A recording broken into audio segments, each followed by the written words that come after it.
Welcome to Forward Obsessed, where we talk to breakthrough business leaders and rising entrepreneurs about their journeys, origin stories, and aha moments. Hey everybody, welcome back to Forward Obsessed. On this episode, we talk to Neil Bainton, who is a really, really interesting guy. Everything from being at the ground floor of MailChimp to helping it take it past $1 billion valuation to literally living in Russia during the Soviet Union time, learning to speak Russian. Neil's got an incredibly interesting background. He's been in corporate, he's been in startups, he's been in so many different things. The humility and the thoughtfulness of Neil, I think you guys are all going to appreciate. And what I loved about this story is how a lot of us make our startups, our businesses, our growth, our entire identity. And it's clear to me, and from being on this episode, that Neil didn't make everything about his career. He didn't attach his identity in full-fledged to the businesses that he was able to build and scale and be a part of. So I love that because I think it's a good reflection to understand why we do what we do and how there's a bigger life out there than just building businesses. So tune into this episode. We're going to talk about all different types of things in there. And please don't forget to like and subscribe on all the podcasts, wherever you get your podcasts. Your reviews and views go a long way with us. And we love doing this show. We're here for you folks, and stay Forward Obsessed. Hey everyone, welcome back to another episode of Forward Obsessed. I'm really excited to have Neil Bainton here today, one of the early members of MailChimp, among other really interesting things. Welcome to the show today. Thank you. Nice to be here. One of my favorite email platforms back in the day. So during your time there, I think it was a really, really powerful tool for changing the game. So we're going to definitely unpack that, and I'll let my nerdy self out a little bit. But before we do that, just tell the audience a little bit about yourself. Just like, where'd you grow up and how'd you get into this, crazy world story that you have? Yeah. Ironically, I grew up in Woodbridge. So I grew up not too far away from here. I really had no idea I was going to go down the path I ended up going down. I was originally a Russian major. I had no idea what I was going to do with myself. And just through various twists and turns, I ended up in a much more entrepreneurial environment and found that I like that. I got the experience to work in big companies and also smaller companies, and I definitely prefer. Big companies have a lot to offer, a lot of training, but in terms of life experience, I enjoy the smaller, where you really feel the road. Go ahead. So I was just going to say, so your family's background, your father, mother, what did they do for a living? My father was an engineer. We lived here because my grandfather was actually a professor over at Yale, at the Yale Kennedy School. Yeah. Excellent. Yeah. And so your father was an engineer, not an entrepreneur, works for another company, or? No. So there's no family history of being entrepreneurial, really. Okay. Yeah. We always like to dive into the early years to see if there's any path or string that ties it all together. Early work. Did you work at a young age or anything like that? I didn't really. No. Okay. The first real professional opportunity I had was when I went to graduate school. Okay. And again, I was going for Russian language and literature. I was like, oh, what am I doing with this? But part of the deal was I got a scholarship for running a program, an exchange program. So at the time, it was still the Soviet Union, and we were one of 2 exchange programs in the country, sending people over there for semesters and year-long study. And it was this really poorly organized thing when I got there, and that was my first chance to sort of leave my imprint on an organization. So I got to ask a question. I met no one ever that was like, yeah, I wanted to learn Russian. Yeah. Unless they had like a Russian wife or they were getting a Russian bride or something, I don't know. But so the backstory there is originally I wanted to go into engineering, and they said you need to take German or Russian in college, and I took Russian. Mm-hmm. Then I had a Russian professor who just, sucked me in. Before I knew it, I was becoming a Russian major. Huh. The other argument was, at that time, you may remember, it was the superpower. So there was sort of interest in it as what it meant for the rest of the world, trying to understand it. Mm-hmm. Things have changed a lot since then, but if you look at Russian studies, they were pretty high back then, and then it just went way, way down over the last few years. How difficult was it to learn Russian? Is it an easy They consider it to be a challenging language. Yeah. I think it's on par with Mandarin or Arabic. Yeah. So I've noticed a little bit of theme in your background where it looks like you pivot a lot. You make a lot of interesting choices in your career and in your life. Yeah, I thought about this theme of around working hard or choosing hard work. It seems that you do both. choosing Russian is hard work. You have to work really hard at it. Then going to Russia and like going to a country that just is being reborn and so on. What goes through your mind when you're like, I'm going to leave the United States, I'm going to leave my comfortable life to this country that just is being reborn?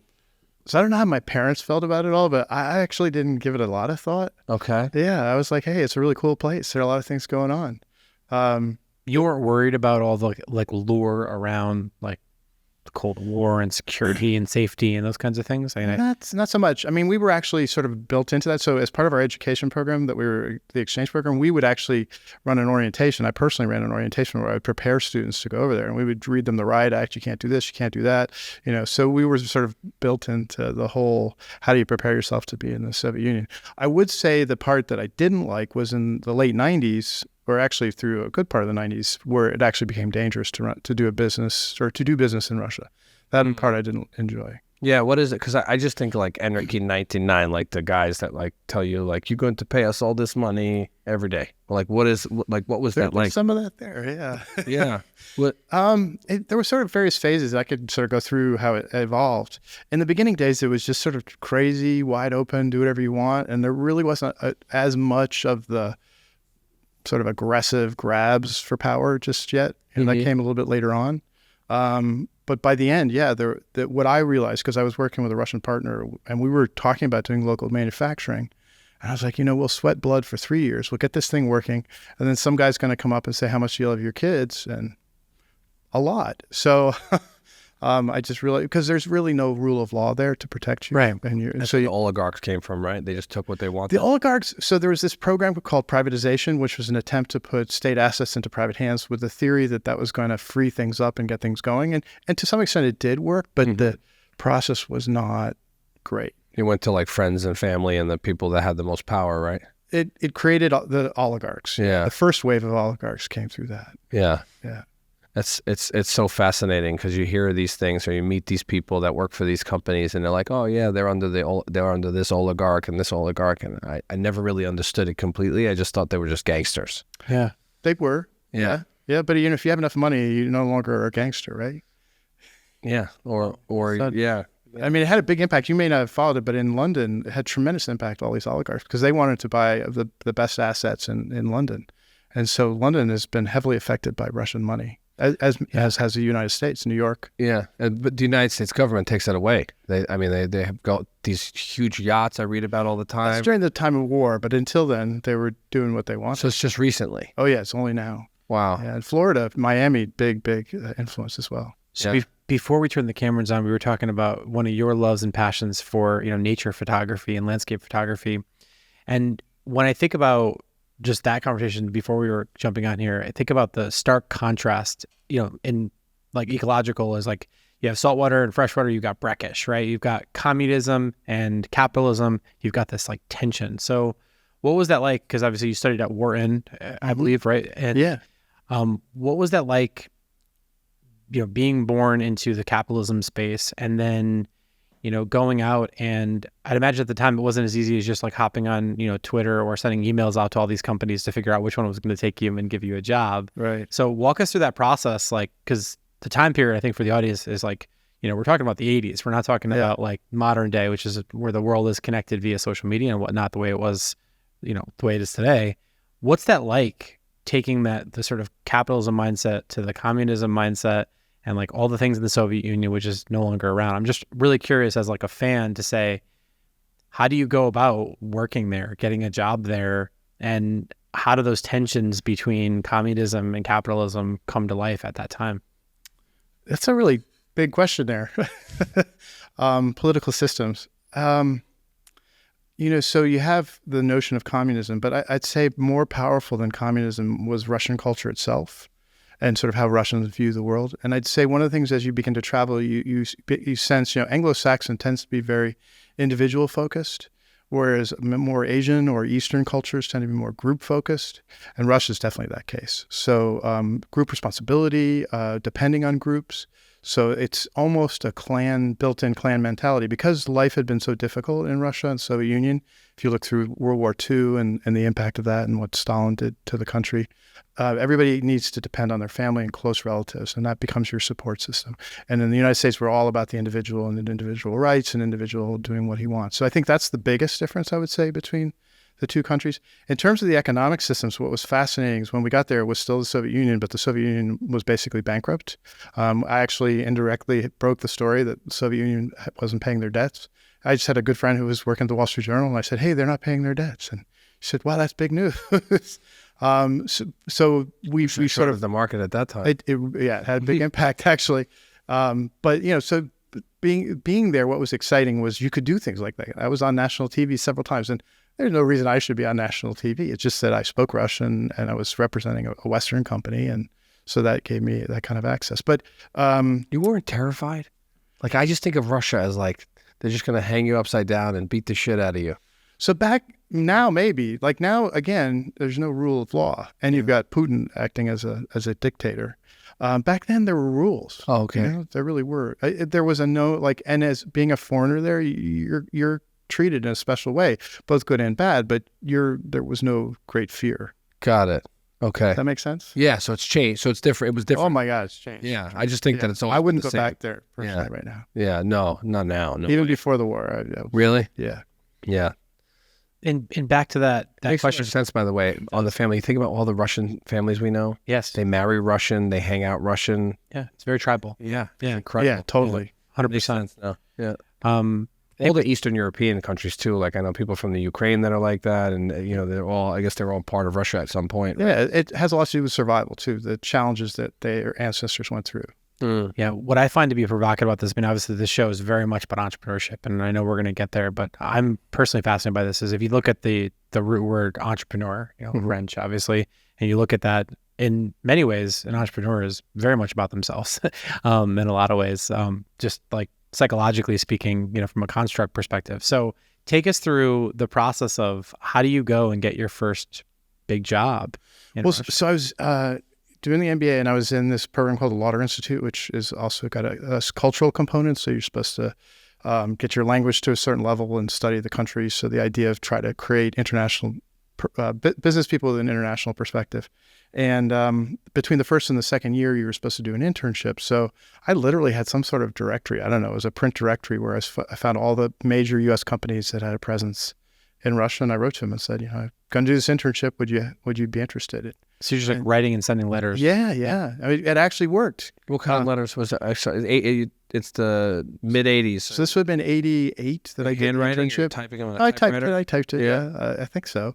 I know we did word processors. We had a class on word processing. Okay, but no emails. You weren't emailing this to companies. I actually started email way back. So I always had a passion for email. I started that in the early 80s when it was MCI Mail. They were like the first available system for doing email. But generally speaking, it was still very a nascent technology. That's incredible. How many companies do you think you sent a letter to?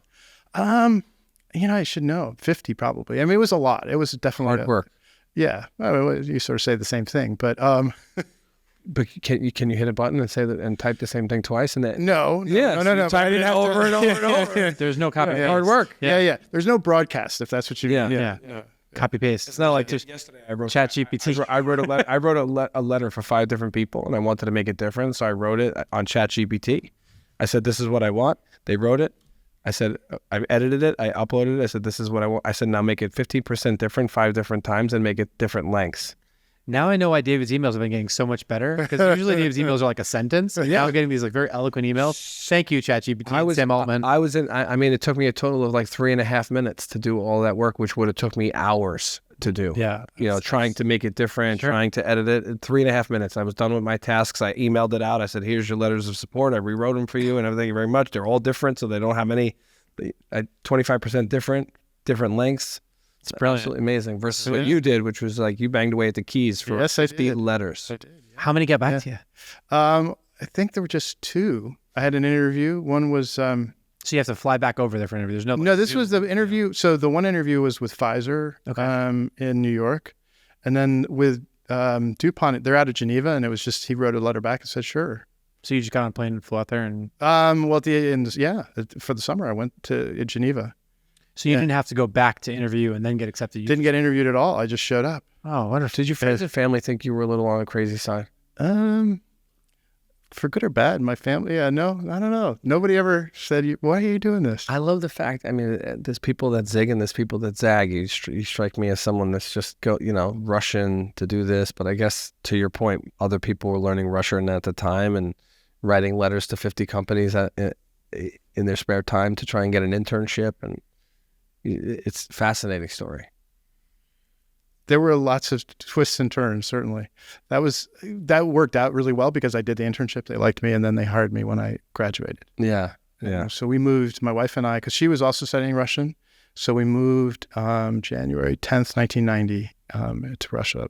And we stayed there for almost 10 years. We left in July 99. By the way, I meant crazy in a beautiful way, not to insult you, because everybody says I'm crazy and everybody says he's crazy. So I feel like good. We're in good company. Yeah, we're all in good company. We make things happen. I think it's a GSD, get shit done. You figure out a way to pull it all together and accomplish things that people would normally say are not possible. Well, that's one thing about Russia, which here you were just talking about GPT and all that, and it's making it easier. Here there's so much infrastructure.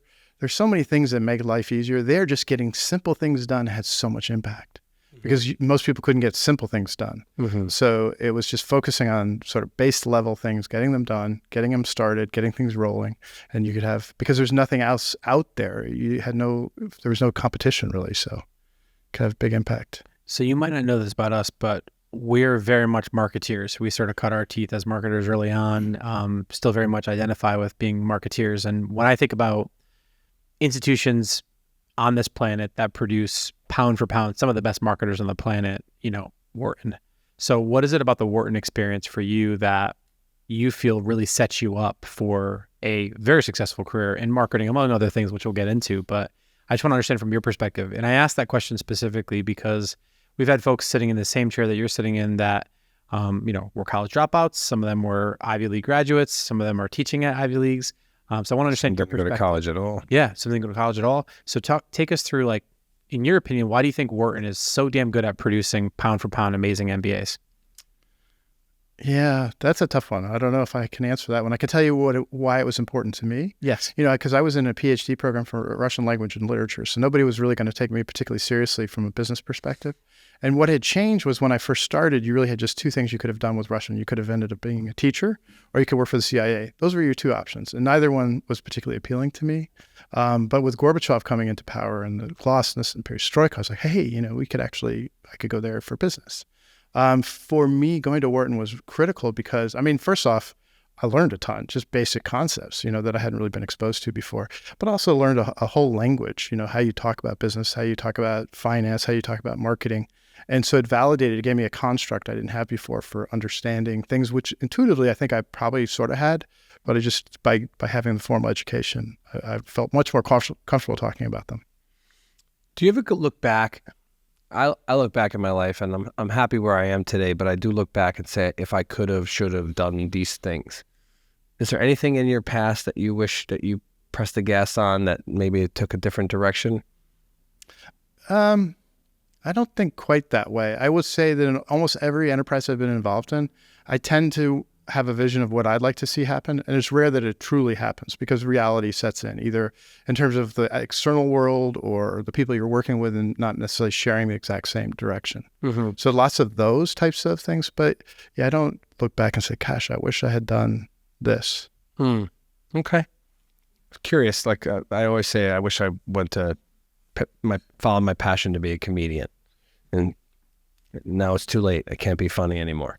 I can be slightly funny, but when you're in a business role now, it's offensive and you get canceled, right? Yeah, so you can't be as funny, but comedians can get away with a lot of that type of comedy. I'm just curious if you would have thought maybe you wouldn't have done Russian. What could have happened? What could have been? No, I don't regret doing that. I will say that, not regret, but could also have gone in a different direction. Yeah. Yeah, no, I don't know. No? Okay. But I did sort of compartmentalize it. I viewed it as a beginning and an ending. Leaving Russia when we left, I was like, done. I don't have anything to do with Russia. when I left. So I really felt like I had to start over, and couldn't use, other than you learn a lot about interaction and business through I did being over there. But most of that I really had to sort of keep on the sidelines and not refer to, because whenever you did, people just looked at you here like, what, what's this Russia thing? Are you a communist? Are you a spy? I was going to say, how many times do you get that question?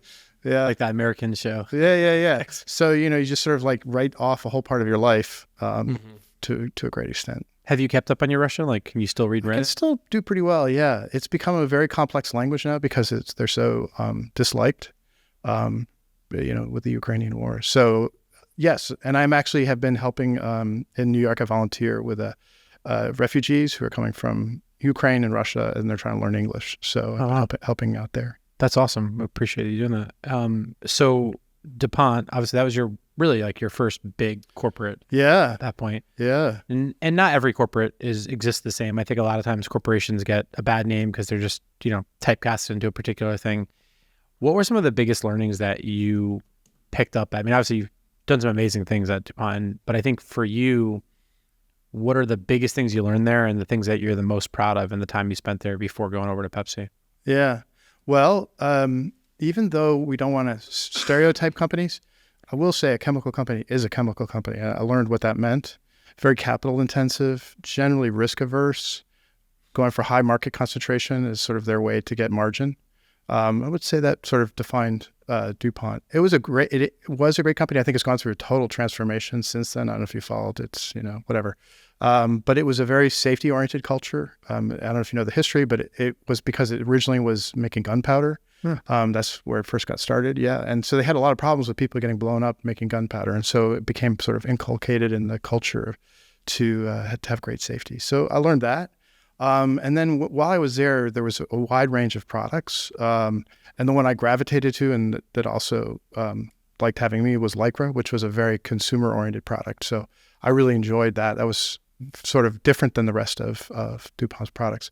The biggest thing I did was my first year. So I told you we got there and then they weren't paying us. We're like, wow, what's going on here? And it really got to be a difficult issue because, moved up the food chain. They owed us about $25 million and everybody was getting all excited. And my boss went on vacation. Somehow they just ended up in my lap that I was working with a lawyer. We were able to negotiate to do this offset where we took a tanker that Conoco, which was part of DuPont at the time, had already taken delivery of. And we did an offset where we took the value of that and we offset the debt that they owed us. And it required a high level, like, top government approval for all that to happen. Wow. So I'm just this, young kid out of school, and this thing fell in my lap, and somehow we actually made it happen. That's awesome. And so when you're in that process, I'm just curious, especially like just with the whole kind of Russian construct kind of baked into all this, like, how do you go from a chemical company, though you were focused on the consumer side, but how do you go from DuPont to Pepsi? It still boggles my mind. Yeah. I think it was because there were very few people at that time that had the experience set. So it had the pedigree of an MBA, fluent in Russian, had been working there and knew their way around. And I think at that time, Pepsi was still trying to decide what they were trying to do in Russia. So I was it's not that I was an opportunistic hire, but I don't think I was a strategic hire either. Interesting. Yeah, because Pepsi had a very complex history. I don't know if you guys know with the Soviet Union. I know a little bit about it, but definitely tell the audience. So they were doing a deal where they would trade a concentrate. So with the soft drinks, it's a concentrate. They would trade the concentrate for Stolichnaya vodka. So Pepsi was actually the largest marketer of Stolichnaya vodka outside of Russia because they had this big business. But with the collapse of the Soviet Union, all that stuff fell apart. So Pepsi controlled Stoli in the U.S.? Yeah. Do they still do it? No, it all fell apart. All that stuff. So when the Soviet Union sort of broke apart, all of those relationships came to an end. Got it. Yeah. That's fascinating. What kind of company was Pepsi back then? Because obviously now they're known for some of the best marketers in the world. Back in the 90s, how were they supporting it? What you'll find, I did not know this going in, but there's quite a big difference between the U.S. and international. So at least with Pepsi. Pepsi is very strong in the U.S., and depending on which country you're talking about, may be okay internationally, but Coke tends to dominate internationally. There are a lot of reasons why Coke does, but it has been a strategic thing for Coke for a long time. With Pepsi in general, if you look at where they make their money, it's going to be salty snacks, much more so than the carbonated soft drinks. I want to go back a second now. I talked about hard work in the beginning. That seems to be a theme here. hard work and working hard. A lot of people in the position that you were in at DuPont, going to Russia, learning these things, going to Wharton, would I think they'd be scared, they'd be afraid. Where does your work ethic come from? If you had to pinpoint where your work ethic comes from and your sort of sense of, I don't know if it's fearlessness or just that you have a certain, there's a level of bravery in there that says, hey, I'm a college kid, but I'm going to take on this issue. I'm not getting paid for $25 million and I'm going to work with the lawyers. I know a lot of people that are like, I ask them to get a simple data point and they don't do it. Like, where does that come from in your life? Yeah, those are complex questions you guys are asking. I'm going to say a little No softball on this show. Yeah, I'm going to say naivete is probably the starting point. Which is great. I think that's a great that was point. almost everything. If you really knew what you were getting into, you're like, geez, that's hard. And then maybe, I don't know about delusions of grandeur, but sort of a little bit of whatever, I can make this happen. And sometimes that gets you in trouble, I have found in life. Yeah. But in this case, it took me through. And I'd say the last thing was my family situation was a little unstable. So I was really driven to create stability. And stability was economic means that said, okay, we're okay. Yeah. And that has been the drive until such time as I didn't need to worry about money. And then that creates a whole new problem because like, well, all right, what do we do with our time now? Yeah. I agree. Yeah. I still find the choices to me are so provocative. I think it's like, again, I'm not a therapist, right? But I've certainly spent a lot of money on therapists over the years, thank God. But I think about in pursuit of stability, going to the Russian superpower that's like falling as the Soviet Union. Like to me, that sounds like running directly into the fire, which seems counterintuitive in some ways. So I think that's just really provocative. But let's go back to Pepsi because we're sort of in Pepsi now. We're in that game, and throughout your time there, I'd imagine you saw a lot of different things across business units and different things and different economics and whatnot. What do you think it was about Pepsi that kind of motivated the next big leap in your career that was pretty divergent after that, which I want the audience to hear more about? Yeah. I actually sort of attribute both DuPont and Pepsi to, I think I sort of moved the needle a little bit. In DuPont's case, I had a concrete thing with the debt resolution. With Pepsi, it was a little more complicated. The first year I was with Pepsi, I did really well. And that was primarily because I convinced them they were going to pull the ad dollars. They're having a tough year. And they're like, oh, we can't, we're just going to cut our ad dollars. And I said, no, you can't. And at that point in time, it was just very early, it was 94. So Russians really weren't familiar with consumer products and they certainly weren't used to advertising. So every dollar you spent advertising had tremendous impact. And so we were sold out. It was great. That was a good first year. And then the dynamics, things got changed pretty quickly because the behaviors changed. And then Coke started to become much more active in the market. But then the second year, and I'm not quite answering your question, but the second year, what was exciting was that we did a matching halves. I don't know if you're ever familiar with that we used to have these things when we were kids where you'd try to get the same dollar caps and then you'd win $1. Yeah. I just finished watching Pepsi Where's My Jet. So that was a fun one to watch. Yeah. So we were the first ones to ever do that ever in that country. So it just was amazing, the reaction. People were crazy. They were getting together every weekend in Pushkin Square in the center of Moscow to try to match halves because they figured we had messed it up and that somehow they could figure out how to beat the system. Thank goodness we were okay.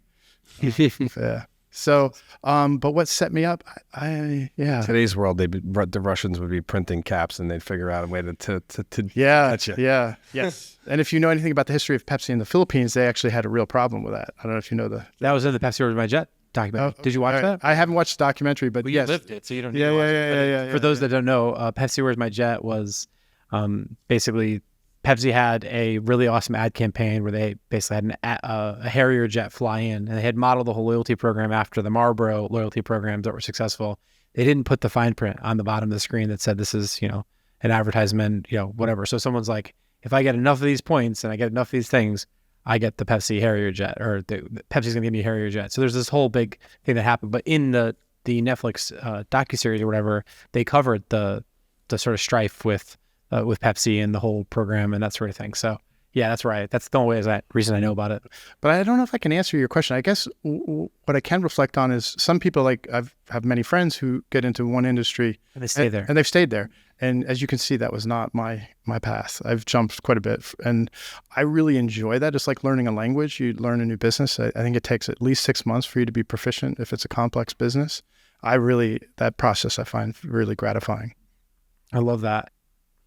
I always like to understand what makes people tick, because I feel like there's an interesting, whether it's something that you discover a way about you in terms of your curiosity when you sort of get to grok all the knowledge in an area and then you move to the next thing. Like from that point forward, I think your next jump was in the import-exports business, if my Right. notes are correct. Is that correct? Yes.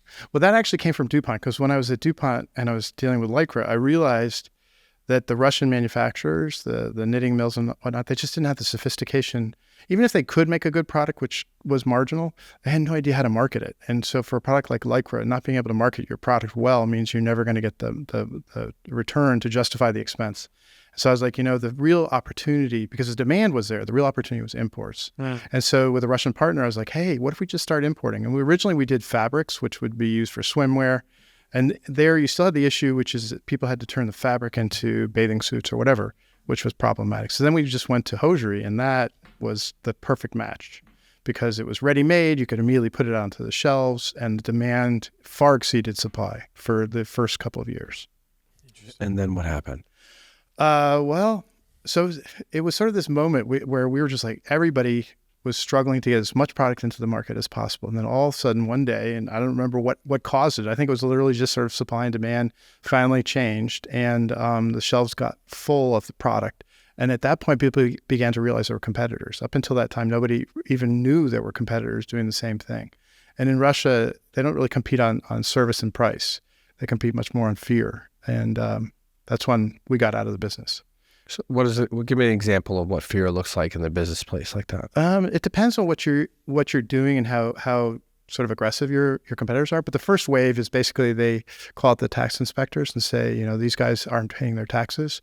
So then the tax inspectors come and they seize all of your product and they put you through an arduous process to, depending on how sophisticated you are, it could be the end of your business. If you have a system of protection called a kresha, which is basically a roof, then you might be able to figure out a way to get out of that. Got it. But that's pretty common where people sort of... Regulatory challenge. Well, I can tell you one day, one evening, one night, 3 a.m. in the morning, my wife and I were practically blown out of our bed because the building next to us, somebody had booby-trapped his door. When he opened it, blew him away and blew all the windows in the building. And yeah. So there was also that. Yeah. That's when things, that's like a different level. That's when you started dealing with like mafias and all that kind of stuff. Yeah. Well, the whole idea of organized crime, it was pervasive there. Yeah. Yeah. Everything was in some way part of the game. This is the first episode of Forbes. So we've heard the term like my business blew up, and typically that means like massive growth and scale. But you actually were around people who blew up as an explosion, death. That's usually it wasn't random. So usually there had been preceding warnings. That typically is how it works. But yeah, there was a lot of, particularly as money was when we talked about the oligarchs sort of forming their empires, there was a lot of violence. Yeah. I grew up in New York City in Queens, and the mafia was pervasive in the 5 boroughs. We had mom and pop video stores in our part of the city in Queens. There was 2 or 3 of them, and then Blockbuster came in, and it was like this big business. Like, oh my God, like they do all chain effect. Yeah, they have 20 of every video and all this stuff. They opened up to big fanfare, and within like a month, the store blew up. And the story was that the mob came in asking for their money, because that's what they did. They went from store to store to store asking for protection money. Like, we can't. And they were like, we're a corporation, we're not going to pay you. And then boom, blew up. And we literally, in college, I still owned the original, the Turner and Hooch in the Blockbuster case, because nobody had to return a thing because the computers were lost. They lost their databases. So the whole neighborhood just kept all the videos. And then they rebuilt, and a month later they blew up again. Oh my God, it's crazy. Yeah. So I've seen it in the United States, but obviously that was short-lived because the 80s and 90s sort of things fizzled out quite a bit on that side. It's amazing what it can do, and fear in the business place, and that at that level, when you exceed the call the tax man, call the regulators, lobby against someone, play hardball with lawyers and trademarks and stuff like that. Part of me wants to like have a whole other episode where you tell me about your, crazy nights in Russia, but but I feel like I'll get. Did you meet your wife in Russia? No, we met in graduate school. So she was a Russian student as well. Really? And she went down a different path. She went down the journalist path, which worked out really well for her. Yeah. Is she still doing that today? Yeah. She's a senior writer for the Wall Street Journal, and she's been there for 28 years. Does she cover Russia or? We did. I mean, while we were there, she won the Pulitzer, and that's how we actually ultimately left. Wow. It's incredible. Yeah, it's amazing. So a lot of things we hear about in this entrepreneurship world that we live in and the show that we operate here is around being too early. And sometimes you can have a really, really good idea. Obviously, one of the fastest growing industries right now is fintech in a lot of ways. And you were early in fintech, so early that it seemed like it didn't work out. So I'd love to understand, like, I think you created the first internet-only bank, right? I just joined them. I'm not going to take credit for that. That was a whole different group. But I learned very quickly that it wasn't viable because internet only at that time really had a big cash in, cash out problem. This is for background. SFNB, it was created by the folks who developed S1. You may be familiar with S1. S1 was actually powering most of the bank websites to do to do online activities. And they thought, well, we'll create this pilot sort of real bank, and they called it SFNB. And it was purchased by Royal Bank of Canada. But they were trying to build up their subscribers through online advertising, and they just found it, not cost effective. And what you realize with certain products, they're so sticky. Checking accounts are so sticky. Getting somebody to sign up is extremely difficult, or to change is very difficult. So they didn't have anything, other than offering a little bit more money and interest. They didn't really have much to offer. The only thing that pulls people out of checking accounts is bank crises, like we just saw. Yes, that's a whole different game. Yeah, just for the first time. But you're right. I mean, the thought of us changing bank accounts is constantly. Yeah, it's such a headache. I mean, you'll change a lot of other things first before you change your bank account. Indeed. What was it that drew you to that company? Mostly just because there was a Wharton alum in Atlanta who said, hey, because I was looking to get started, and coming back from Russia to Atlanta was, it's like I had landed from Mars. Yeah. I had nothing to start. I had to sort of start from the beginning. And luckily, you may remember that was like the first dotcom boom. So there was quite a bit of excitement and opportunity as a result. Network, alumni, right? That's such a big one. There's such a large group of people. Pete and I often say that we didn't have like the greatest high school, college experiences to build the type of alumni base, or to be able to call on someone like a Wharton alum and look for a position, or look for not a hand up, right? A directional, a compass to figure things out. Yeah, my network was butchers and baristas at a young age, so that didn't get me very many business connections. This is where I met this crazy guy. So he was neither a butcher or a barista by the traditional terms. But so when you stepped away from the SFMB market, you wind up in MP3 radio. That turned out to be pretty bad, right? It didn't last long. Yeah. Because the issue, if you may remember, were copyrights. So MP3, it was a joint venture between MP3.com and Cox Interactive Media. And I'd been there like 2 weeks, and then the Record Association, I can't remember what they're called, but they were suing... like RIA or something, right? Some of that? Yeah, RIA. It sounds like, So they were suing MP3 because they had created this thing. If you put a CD into your computer, it'll assume you own the music, and the record companies didn't feel that was true. Damn, so, digital rights management. That was the whole thing. Cox was like, we're getting out of this as quickly as possible. But it's funny because as all that was happening was also when Napster was just starting to explode. So it's an interesting time. So you had a lot of, so from Russia, you went on to go to a series of pitfalls that things didn't go the greatest. Like, what were the big lessons from that? I think what you learn is how companies are successful. And so I put it down now, when you're going through it, it's a bit emotional because like, geez, this isn't working. How do I get myself on solid ground? But you take away a lot of what works and doesn't work. And, one of the things I've learned is joint ventures. I've good luck.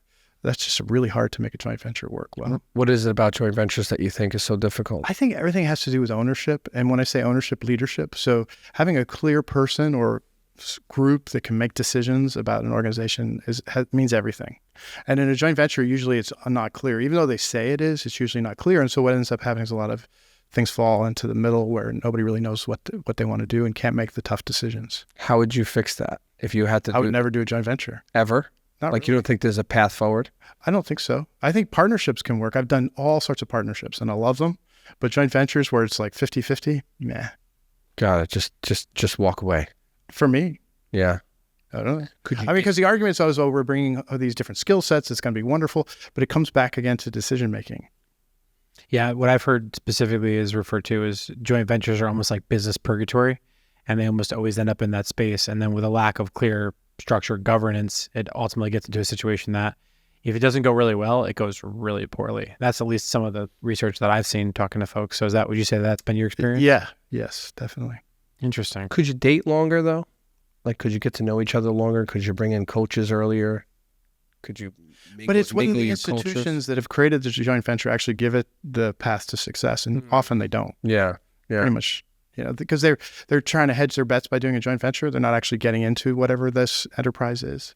Well, if you think about it, even in the mergers, even in acquisitions or mergers, I can't tell you how many nightmare stories I've heard of people that I just heard one yesterday where it's the fourth in a month that I've heard of someone that did a merger or got acquired and they're in an earnout. That's sort of a joint venture, right? So you're giving your company, you're getting a little bit of cash up front, you have some type of an earnout where you have to achieve something, and that company changes its mind, it makes different decisions than you would make, right? It's the same exact thing. And I keep hearing one after the other, people saying, to hell with the earnout, I'm done.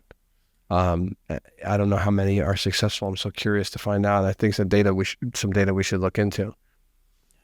I'm curious to hear your thoughts on it. I think the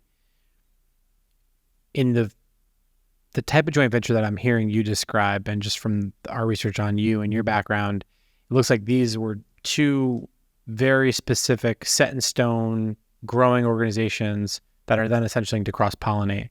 Versus I think the kinds of joint ventures that David and I have seen be very successful is when you have companies that are still kind of figuring out the early days, figuring things out, the paint isn't dry, the concrete isn't formed. It's a little bit easier to kind of intertwine one another.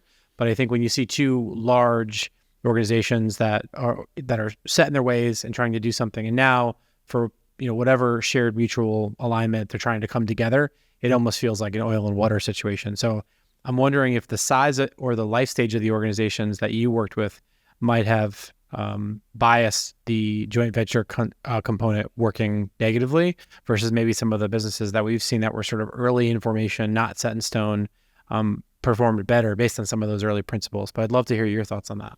Well, I'm just going to sort of repeat, which is I really think it comes down to the leadership structure. So if the leadership team can actually make real decisions and run it like a business, then that's fine. But that has not been my experience. Interesting. No, I really appreciate you sharing that.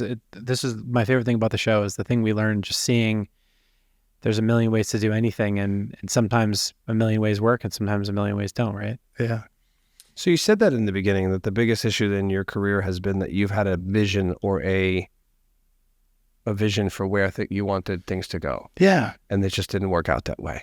What do you think is it, and this is a deep question, is it a you problem or a them problem or a communication problem? I'll get you on the couch. We're going deep here. Well, I mean, because you're.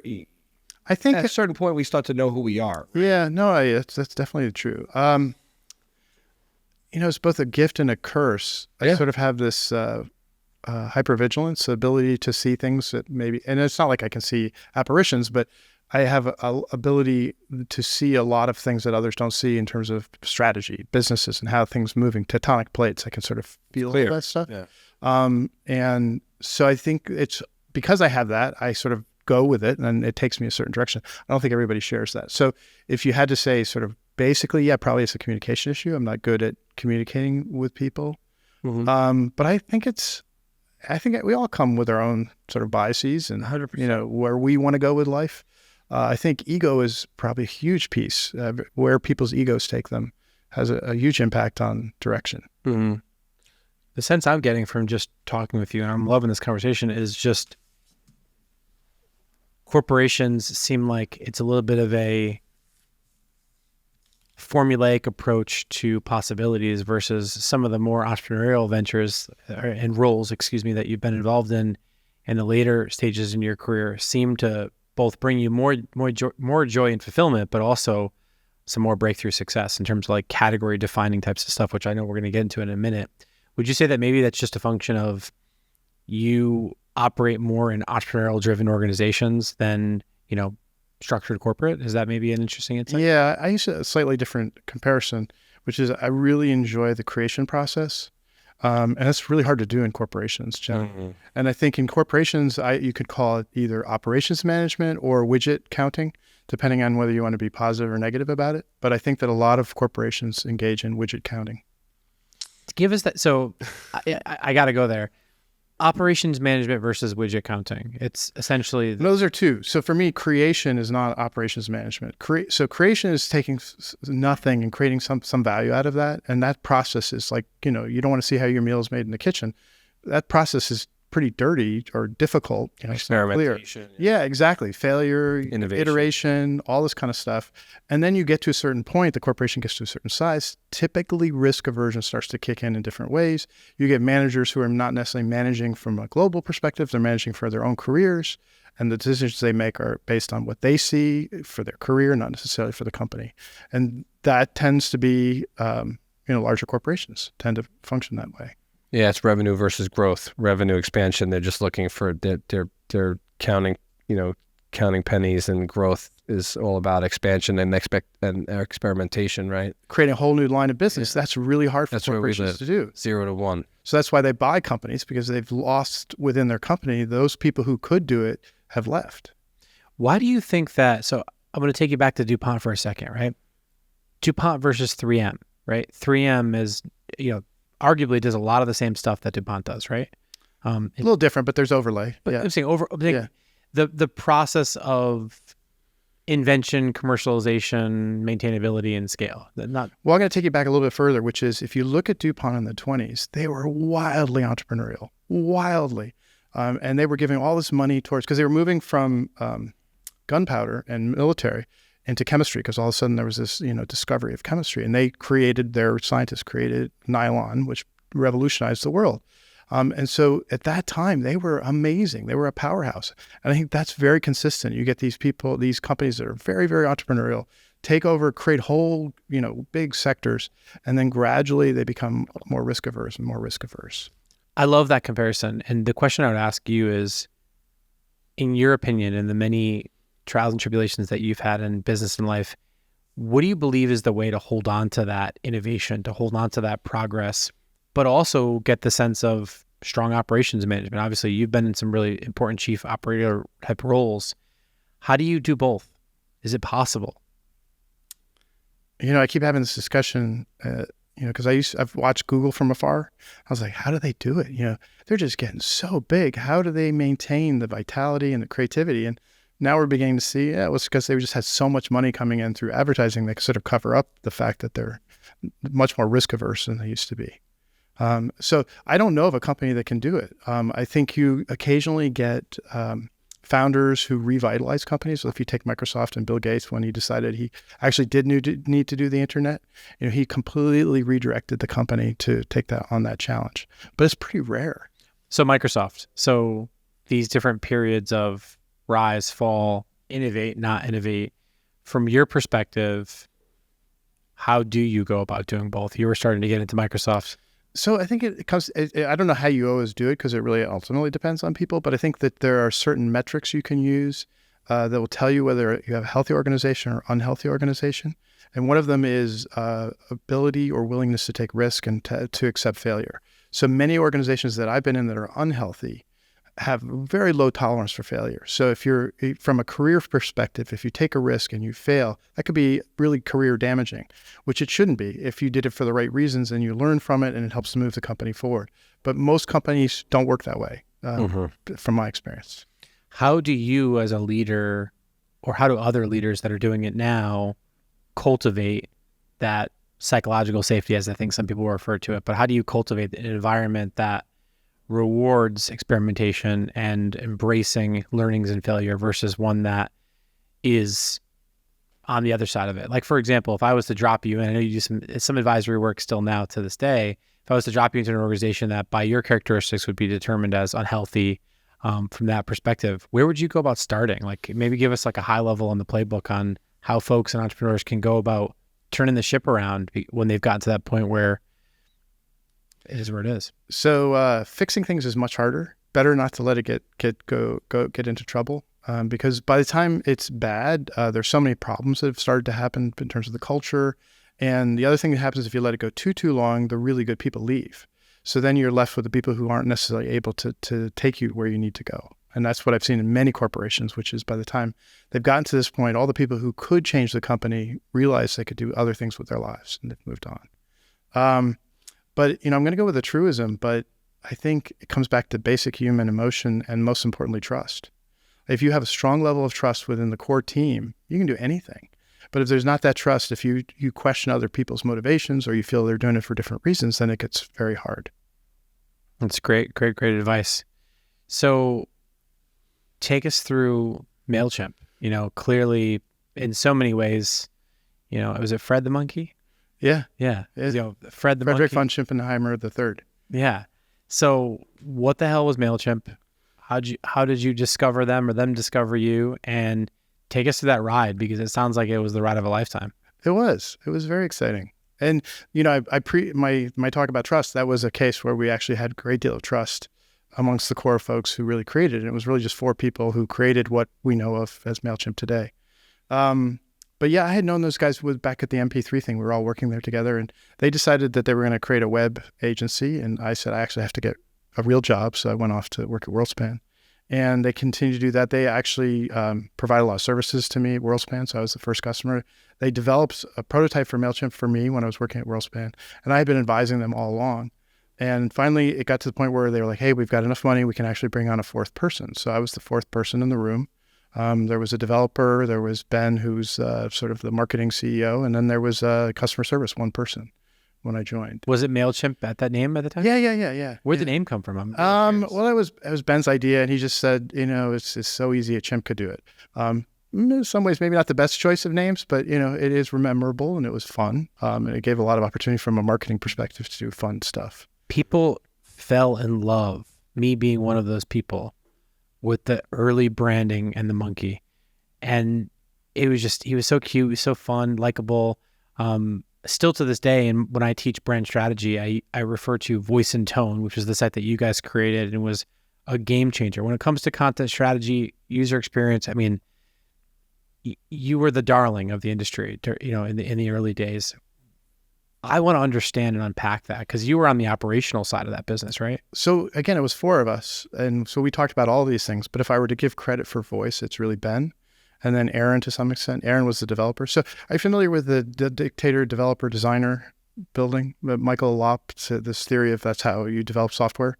No. Yeah. Well, so I was the 4th. I was the business guy. But so we had Ben was the dictator, Chad was the developer, and Aaron was the designer. And where's that theory come from? I've studied software for a long time. But... Apple. He worked at Apple for a good while. Oh, awesome. Yeah. It was just Michael Lopp? Yeah. Steve Jobs, I believe, is what he's referring to in terms of the dictator. Where can folks go to learn more about that? Just Google. He's everywhere out there. Okay. Yeah. So you said you were the business guy. I was the business guy. I was the 4th guy. Okay. Yeah.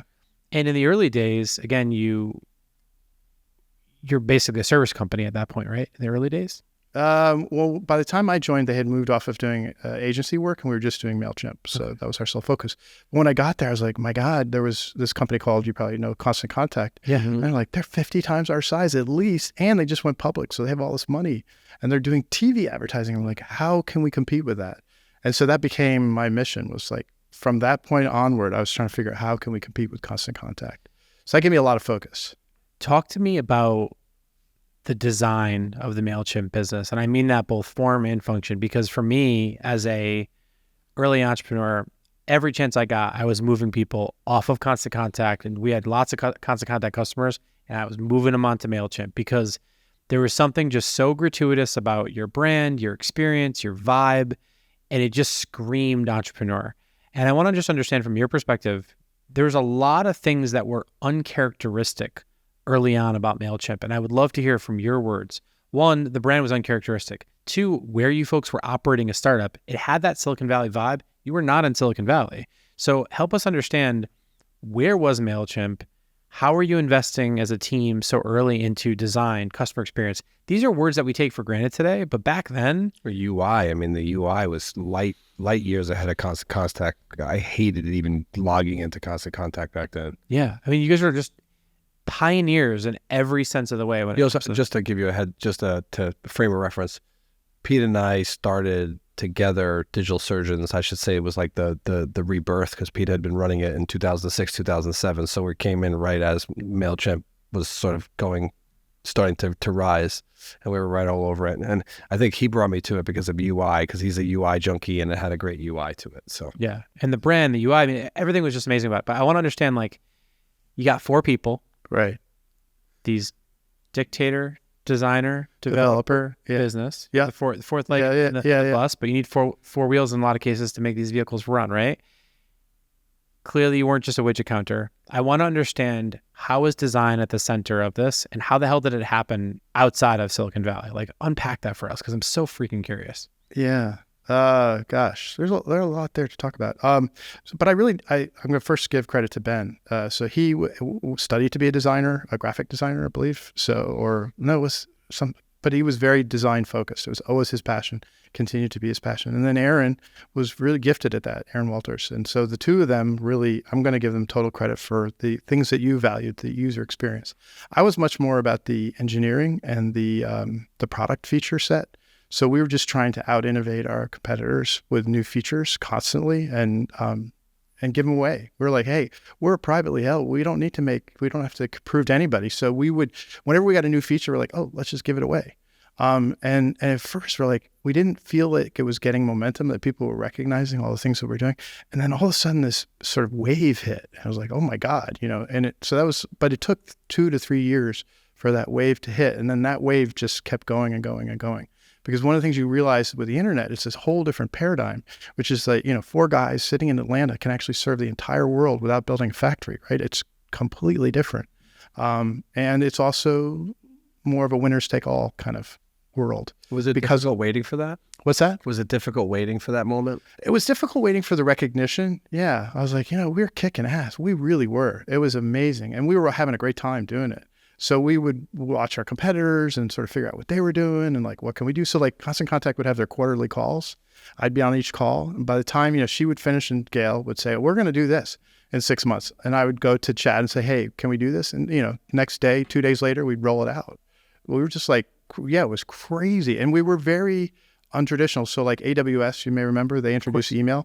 And at first we're like, oh my God, this is horrible. The sky is falling. They're going to take over our world. And we're like, all right, well, let's embrace it. So we created an auto tag tool so you could use AWS to tag it with MailChimp tags so that the information would flow to us. Mm-hmm. And, we won tons with that. AWS liked us, customers liked us, and we were ultimately never threatened by that. So it was, those types of things made a big difference, embracing versus being fearful. I love that. And I think the breakneck speed that you guys were able to innovate, you think about the life cycle of a lot of SaaS companies and it's like a quarterly thing. You guys were launching stuff. I remember like I'd log in and then like the next day there'd be something new there and I'd be like, oh, this is amazing. And the way you roll it out was always very interesting. On the operations and the business side of it, I have to imagine you guys spent a ton in your later years there on engineering and design to really keep up that breakneck pace. Or maybe I'm wrong. We were always starved for developers because we were in Atlanta. And when we finally picked up our heads and said we need to hire people, we found out that the big companies, the Googles, the Facebooks, and Apples were at Georgia Tech, surrounding all the students before we could even get to them. So we were starved for most of the time I was there, not enough developers. But that actually focuses you as well. We didn't have extra resources, so we had to be really careful how we used them. How did you get great resources when you're competing against those giants? We didn't have them. But we had 2 developers for most of the time that I was there. Really? We hired a 3rd, but we were extremely lean in development. You never raised capital? No. We tried in the very beginning, but as I was explaining earlier, when I first started, email was equated with spam. It was like we were the waste management of the SaaS world when we first started. And my whole dream or drive was to try to make email suck less And part of that was to address spam. So I invested a tremendous amount of my own resources while I was there, not financial, but time, in figuring out how we could automate the system to better understand whether people truly had an opt-in list or not. And so that was a really fascinating pursuit, because as the technology developed and the hardware developed, we could do more and more with big data. And we were growing fast, that we were collecting all this data that actually gave us an amazing window into behaviors. So we developed, we called it EGP, Email Genome Project. We developed that first as a defensive product to try to protect our system from abuse. And why that was important is that we introduced Forever Free. I don't know if you remember that. Yeah, of course. Yeah, Forever Free was such a gift, right? Because we were the only ones who actually pulled it off in the industry. No one else did it. And so that part of the business just exploded in a good way, because we felt justified putting our logo in Forever Free, whereas Constant Contact, as you may remember, they put their logo even if you were a paid customer, which we thought was, just... Today, all the cool folks on Twitter would call that PLG, or product-led growth. But you guys, again, were early with that, with being able to create a co-branded product with Forever Free. Take us through the idea of Forever Free, just for the audience who's not as nerdy about this product. So it was actually, I'm going to take credit for this one. So I was looking at Constant Contact, and I'm like, okay, there's no way we can compete with them from a marketing perspective in terms of dollars, because they've got so much money. And there were two other competitors at the same time, Vertical Response and Eye Contact. And they, as I could figure out, were doing the exact same thing Constant Contact did, but didn't have as much resource. So they were just sort of sucking the exhaust. I was like, that's a horrible place for us. So I said, how about we do this? Instead, we'll give the product away, because it's there's a cost, but it's not, we don't have the money today to spend on advertising. So instead, we'll give it away. And that sort of philosophy continued for several years, where we would just give stuff away as our way of marketing. Freemium. Yeah. Yeah, it's multi-tier process. But I think it's just so interesting, because for me, I love to study this stuff. Like, I'm going to be Googling the dictator designer thing now after this. I'm almost upset at myself for not knowing about it, because it sounds like I just missed an interesting one. But I love to understand that the people who invent these new ways of doing things. So today, when you launch a SaaS product, there's just things that have to be part of your go-to-market strategy, have to be part of your referral strategy, your acquisition strategy, all this stuff. It sounds like you were this like lean, mean, tiny group of people that were just moving fast and making cool shit. And the thing that I don't understand is, what was it about that gang, that small team of people in Atlanta that were able to go on and change the world? Like, I want to understand that from your perspective, because you were in it, you were living it. And just so the audience is clear, Google versus Yahoo had the exact same story, right? I would argue MailChimp versus Constant Contact was the Google versus Yahoo story. Yahoo had the best engineers, the biggest budgets, the biggest directory site. And you had a couple of guys in the corner that were doing Yahoo had Overture and paid search and all this stuff. They were killing it. Then you had these two guys that in a really small team that worked on Google search. So Google versus Yahoo, right? Like, the underdog won, Google. MailChimp versus Constant Contact. In a lot of ways, I would say MailChimp won, the underdog. And I don't mean necessarily from market penetration or whatever. Like, in my mind, anybody cool that was on email was using your product at that time, or certainly not using Constant Contact, because that just was a drag. How do you cultivate that when the odds were against you? Very little funding, weren't getting the best talent out of the local universities. So if you had to go and start it all over again and cultivate that same energy that you did with those being the fourth wheel in that thing, what would you do? I'd say the piece that was a common denominator for all of us is that we had chips on our shoulders. We had something to prove, and that really motivated all of us. I also think that we were able to establish a high level of trust. So in the product meetings we would have every month, or the meetings we'd have, it was very much a unanimous decision. We'd horse trade. I would call it horse trading, so Aaron might want something at one point. I'm like, all right, yeah, sure. We'll give you this, but I'm going to remember that when I want something. So it was very much a game where we all felt we had a strong role to play in there. And that worked quite well for several years. It did change over time, but what I've always said is the hardest thing. So failure is actually a good signal generally if it doesn't kill the company. You can learn from it and then adjust. Success is actually much harder, because the way people internalize success can be harder to manage in a company. So what happened? There was a split between you and Ben. Where did that go? Well, we'd sort of reached the point where I think when I first came, because I had a lot more business experience, he was really interested in the ways I could teach him. So I think he finally got to the point where he felt he could run it. And so my role sort of changed at that point. In general, the company had changed. It had become much bigger. And, for the first time I realized that I enjoyed that earlier creative part. I really don't enjoy when companies start to become bigger organizations, when, the lawyers start coming in and saying, hey, you can't do this, you can't do that. Or when you start to get these bigger departments that are fighting with each other, that really doesn't appeal to me. We had a unique period where we were like totally in sync and totally focused on external threats and the competition and not fighting within each other. And so you talk about how do you do it? Being able to have that focus is amazing. So an external enemy. Yeah, there's a great book that 0 to 1, and I mean that's where I love the creation. Peter Thiel, we love the getting things started, thinking through the problems, being strategic, and then once you get into that sort of autopilot, intense mates and modes. Yeah, exactly. And we were offered $1 billion by Salesforce to sell. I was like, I'm ready, I'm done. But Ben wanted to keep doing it, and to his credit, he probably financially it worked out very good for him. Yeah. To hang on. So, in your mind, what I find language to be very interesting.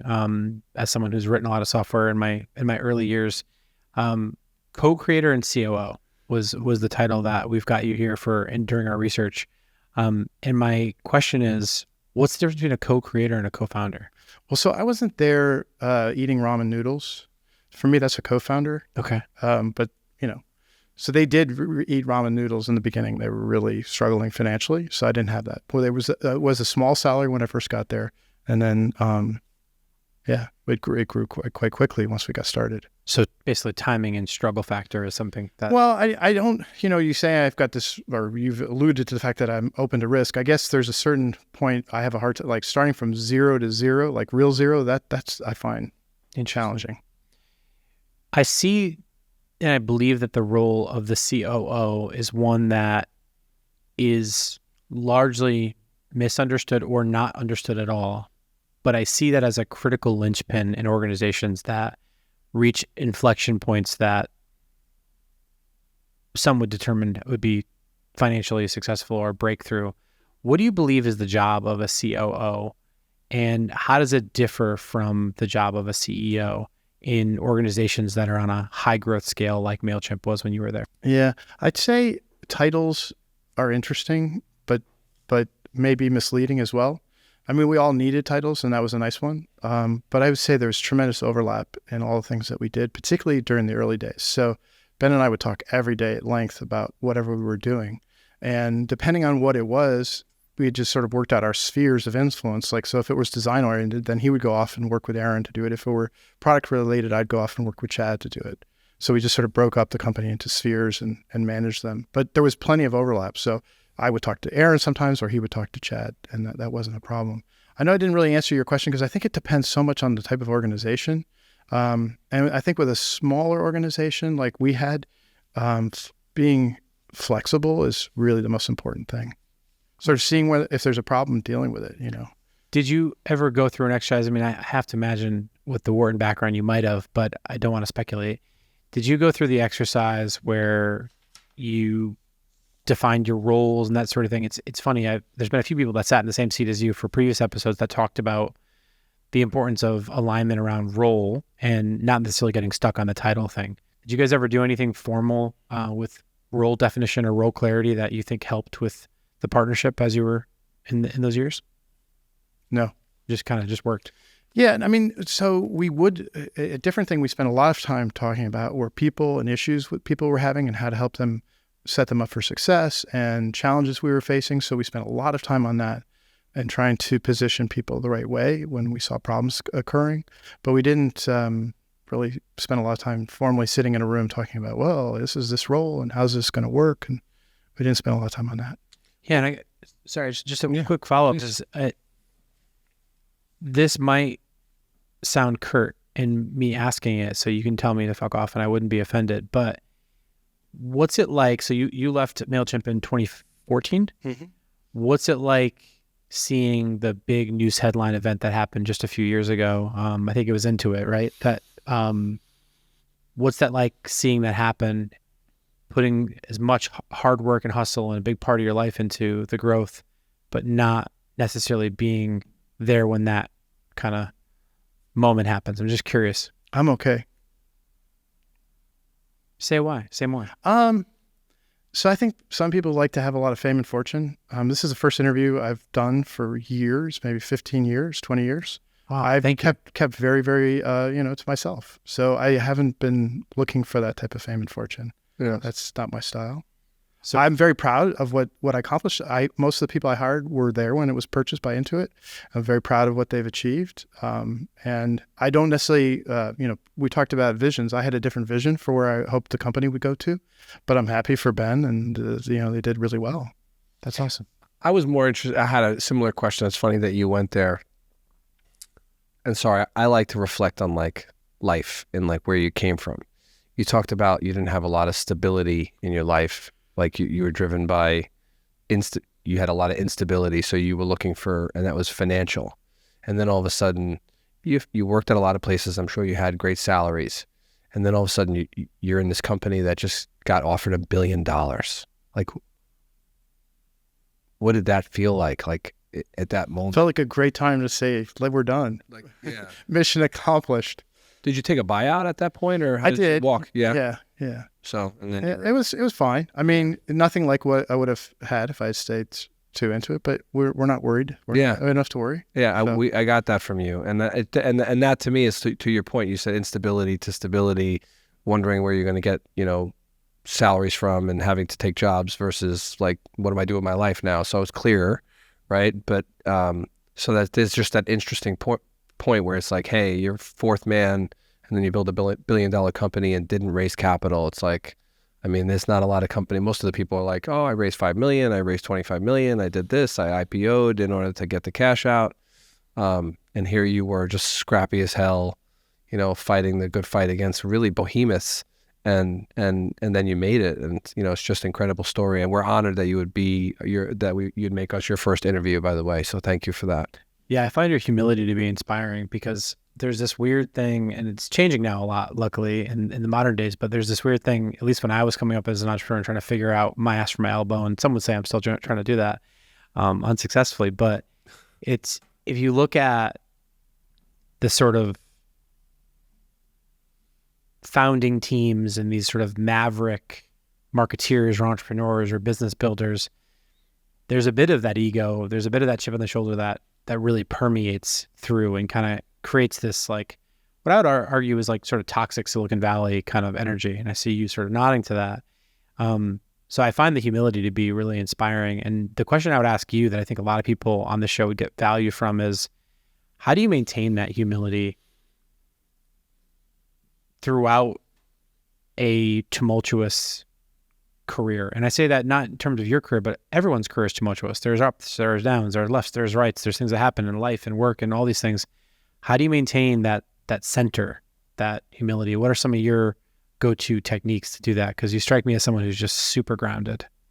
Well, I appreciate it. Thank you. I've thought actually a lot about that, because as we were at MailChimp and things were really starting to take off, the four that I talked about, everybody started to change around me. I'm like, I don't really understand what's going on here, because I never accrued a sense of arrogance as a result of it. I was like, whatever. I just wanted to keep going. I wanted to keep getting bigger and doing more things. Whereas there became a certain attitude that I found less attractive. So I think that's a really hard part in an organization. How do you keep them lean and hungry for a long period of time and avoid egos becoming a challenge?